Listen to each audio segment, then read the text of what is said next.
Bom dia, meu amigo e minha amiga, seja muito bem-vindo ao nosso primeiro editorial. Vamos lá. Todo mundo sabe, não é novidade para ninguém, que a política é um meio pantanoso, sujo e fédido, ou seja, a política fede. E infelizmente a traição é a regra, não costuma ser exceção. Então é por isso que o tempo todo o próprio eleitor brasileiro já fica antenado com possibilidades de traição, inclusive ao eleitor.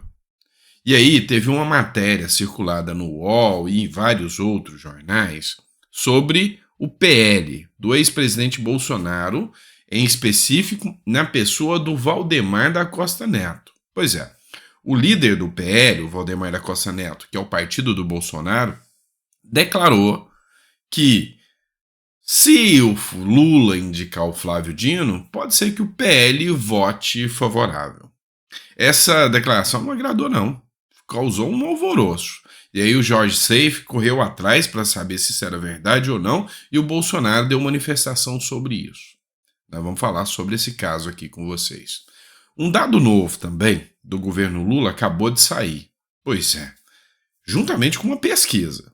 E aí nós vamos comentar. Vocês sabem que eu adoro pesquisa aqui com vocês, porque aí vocês vão me dizer se tá certo ou não, se vocês concordam com essa pesquisa ou não.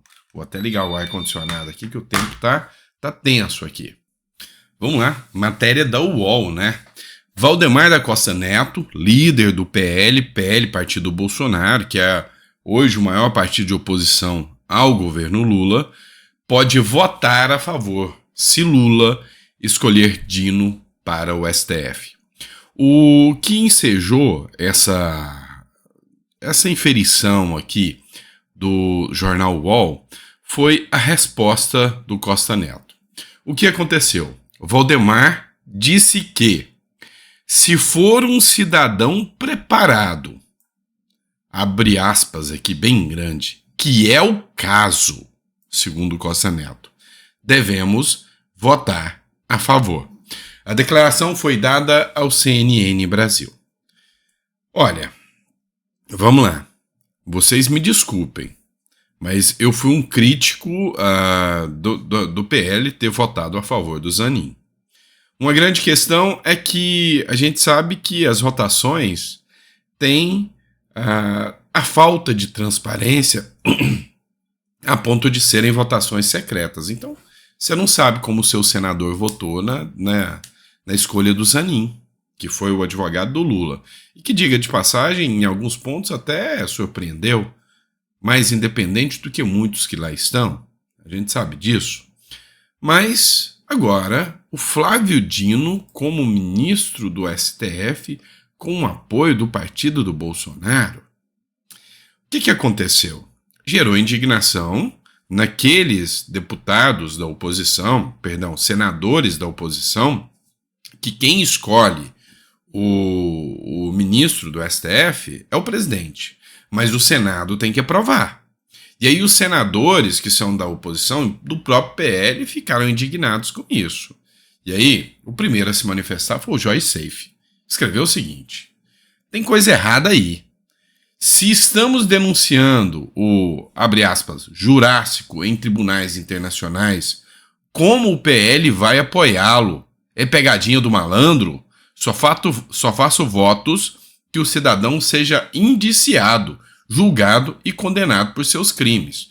Foram falas aí até mais duras do Jorge Seife contra o ministro da Justiça, cotado para o STF, Flávio Dino, e citando aqui não a matéria da UOL, mas citando aqui a matéria da CNN, a original, que trouxe a primeira informação, que diz: PL deve votar a favor caso Dino seja indicado ao STF, diz presidente do partido.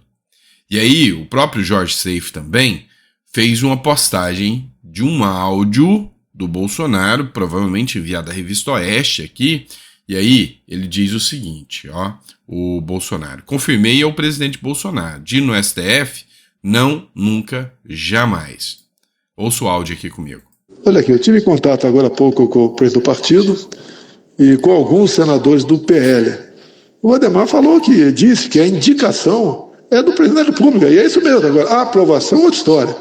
Então, segundo ele, foram além do que ele respondeu e falaram que o PL votaria favorável. Dos senadores que eu obtive a resposta, né, de jeito nenhum votaria em Flávio Dino numa possível sabatina no Senado. Não só pelo seu passado lá de trás, né, fazendo aqui um pleonasmo, né, e bem como pelo presente à frente do Ministério da Justiça, que ele nada mais faz do que perseguir opositores políticos, sabotar as investigações do 8 de janeiro e outras coisas mais. Tá? Então, o PL jamais, no meu entender, deve ser unanimidade, votaria favorável na sabatina a Flávio Dino, caso ele fosse indicado para ser integrante do Supremo Tribunal Federal. Pois é, pessoal, vamos lá. A sinceridade minha aqui não me convenceu muito, não, tá? Eu acho que o PL sabe a força que o Supremo Tribunal Federal tem e sabe que se indicar o Dino com o PL ou sem PL, o Dino vai entrar, tá? O PL não tem maioria para barrar a entrada do Flávio Dino. E entrar já com o Dino sendo um inimigo grande e com uma retaliação por ter tentado rejeitá-lo, isso aí poderia dar problema. Mas, no final das contas, a gente espera que não seja indicado o Flávio Dino. Vamos lá. Eu não vislumbro o notório saber jurídico e reputação ilibada que o Dino precisa ter para ir ao STF. Assim como eu também não tenho. Sou advogado, mas também não tenho. Por quê? Porque o notório saber jurídico, ele é muito mais do que você ter passado uma prova da OAB, ele é muito mais do que você ter passado um concurso para juiz, ele é muito além disso. Ele pressupõe ali uma atuação, um conhecimento de causa, seja como juiz, advogado, promotor.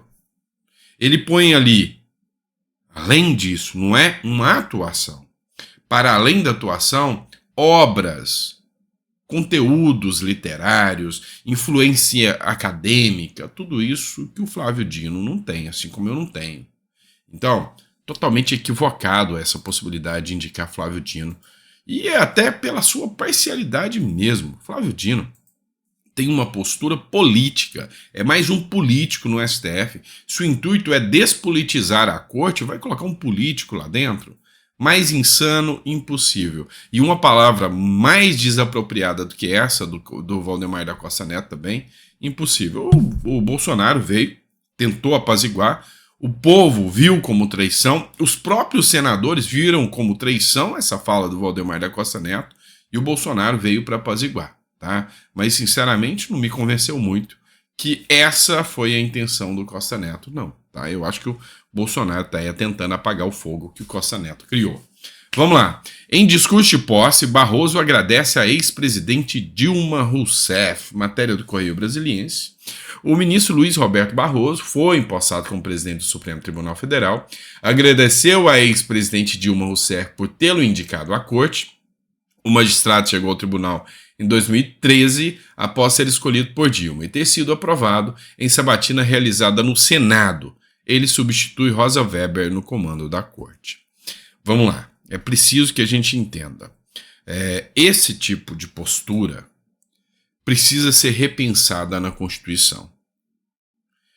Um presidente da República indica um ministro ao Supremo, cujo ministro tem gratidão ao presidente. Pois é, dentro das condutas morais e éticas, tá? Dentro do princípio da moral kantiana, se você fizer uma análise disso aqui, tá tudo errado. Ministros do Supremo Tribunal Federal jamais poderiam ser indicados por um presidente, para jamais terem gratidão a um presidente, para jamais ter parcialidade caso o presidente seja o réu do próximo mensalão, petrolão e outras coisas. É simples assim. Então, na minha visão, eleitos para mandatos de 8 anos, sem vitaliciedade e só, o que torna ministros do Judiciário acima dos demais que são eleitos e com mais poder do que quem é eleito. Não. A Constituição precisa ser repensada. A Suprema Corte é um órgão, uma instituição que precisa existir, mas precisa haver a rotatividade até para representar os interesses populares. Todo poder emana do povo. É o povo que o exerce por meio de representantes eleitos. O poder do STF não vem por meio de representantes eleitos. Eles não são eleitos. E aí, para apresentar a atualização dos interesses da sociedade, você coloca um cidadão lá, como o Zanin. O Zanin vai ficar lá até 2100, né? Vamos dizer. Com a mesma mentalidade, com o mesmo alinhamento e a sociedade evoluindo, mas o ministro é o mesmo indicado pelo presidente de anos atrás. E aí, com a rotatividade, assim como o Congresso se renova com a vontade popular, o STF também teria que se renovar com vontade popular. E hoje falar isso aqui no Brasil é perigoso. Você vê que coisa, que democracia é essa? Que democracia é essa? Porque não é assim, tem que se renovar, tem que representar o povo. Isso é democracia, tá? Vamos falar de Lula? Quem tá com saudade do Lula aí? Vamos? As contas públicas do governo Lula têm pior resultado para um primeiro ano de mandato. Pior resultado de todos. Então, resumindo, para as contas públicas, Lula é pior que pandemia.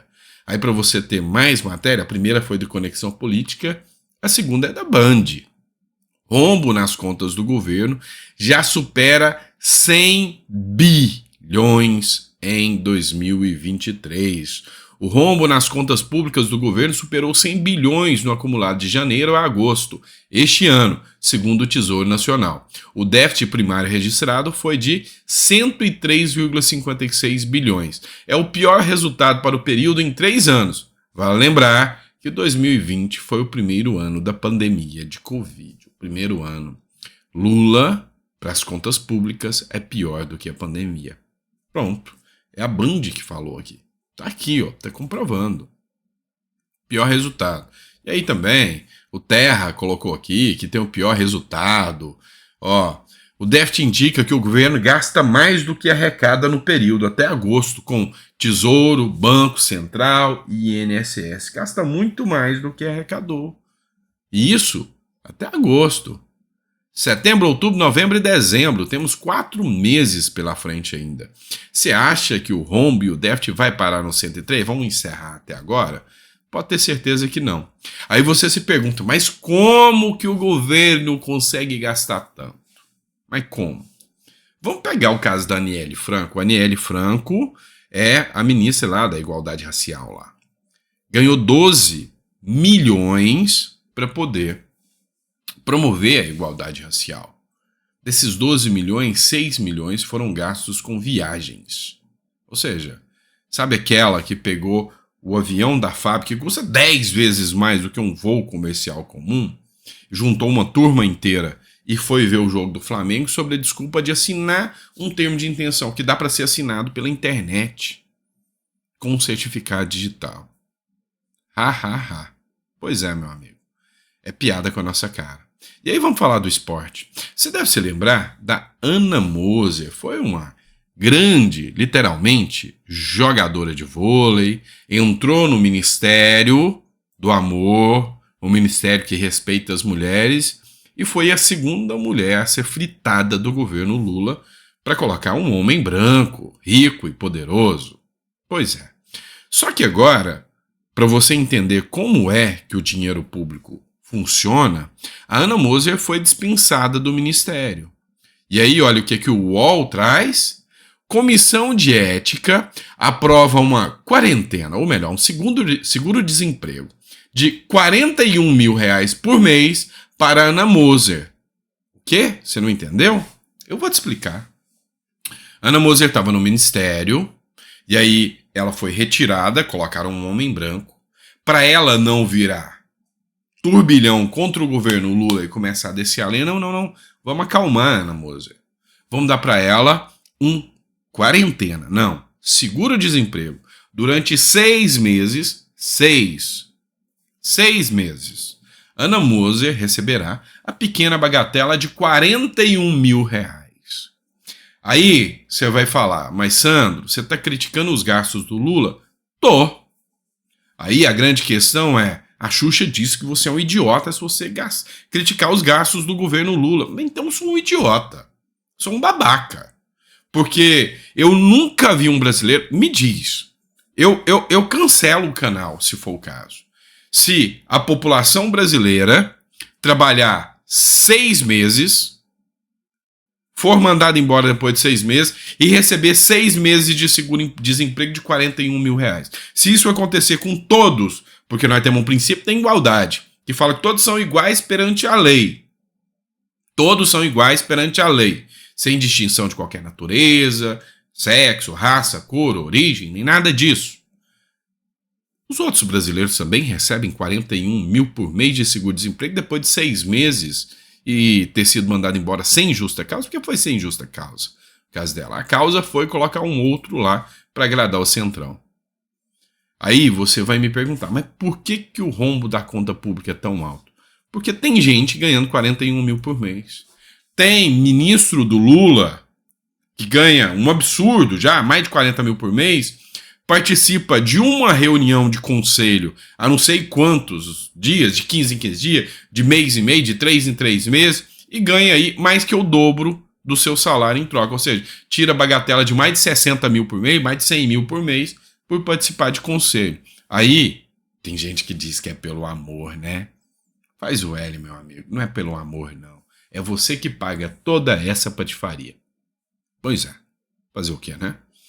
É isso, pessoal. Grande abraço. Fiquem com Deus. A gente volta com o próximo editorial daqui a pouquinho.